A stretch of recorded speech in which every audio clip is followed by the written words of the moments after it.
আসসালামু আলাইকুম। আশা করি আপনারা সবাই ইনশাল্লাহ ভালো আছেন। আমিও ইনশাল্লাহ ভালো আছি। আজকে টয়োটা নোয়া গাড়ির একটি সিট কভার চেঞ্জ করে দিলাম। দেখুন কত, এটি হচ্ছে গাড়ির সাথে লাগিয়েছিল মহাজন, অনেক আগে লাগিয়েছিল।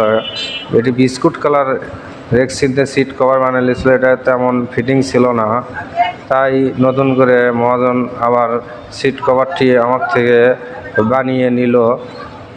এটি চেঞ্জ করে দিব, আপনাদেরকে সম্পূর্ণ ভিডিও একটু আগে এসে দেখাবো। দেখুন অনেক সুন্দর করে আমি সিট কভারটি চেঞ্জ করে দিলাম। এটি বিস্কুট কালার ছিল, এটি এখন অরেঞ্জ কালার। এই তো দেখুন অরেঞ্জ কালার সিট কভারটি চেঞ্জ করে দিলাম। দেখুন কত সুন্দর হয়েছে। ভিডিওটি সম্পূর্ণ দেখলে বুঝতে পারবেন সিট কভারটি কত সুন্দর হয়েছে। এই তো হেড রেসের রডের জায়গাটি কাটিং করে নিলাম। কাটিং করে দিয়ে রডের জায়গায় হেড রেসের রডের জায়গাটি রেক্সিনটি কাটিয়ে জায়গাটি বার করে নিলাম। দেখুন অনেক সুন্দর করে বার করে নিলাম, কেউ বুঝতে পারবেন না যেটা। এই তো হেড রেসটা ফিটিং করে দিলাম। ফিটিং করার শেষে দেখুন অনেক সুন্দর হয়েছে। সিটটি ওপরে তুললে একটু ভিডিও করলাম, দেখুন কত সুন্দর করে ফিটিং হয়েছে সিটটি। এরপরে আপনাদেরকে গাড়ির ভিতর সম্পূর্ণ সিট, নোয়া গাড়ির সম্পূর্ণ সিট, এটা হচ্ছে আমার দোকানের সাইনবোর্ড। দেখুন দোকানের সামনে সিটগুলো।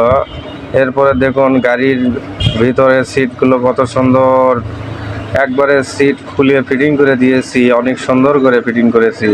এই সেলাইগুলো দেখুন ডাবল সেলাই দেওয়া হয়েছে, লাইলন সুতো দিয়ে, মোটা সুতো দিয়ে সেলাই দেওয়া হয়েছে। সব জায়গাতেই লাইলন সেলাই দেওয়া হয়েছে।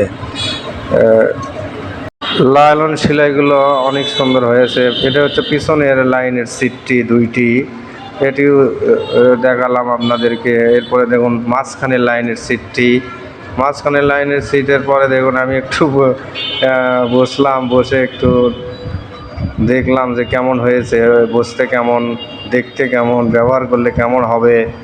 অবশ্যই ভালো হয়েছে সিটটি। দেখুন সবাই ভালো থাকেন, সুস্থ থাকেন, এই বলে ভিডিওটি শেষ করছি। আল্লাহ হাফেজ।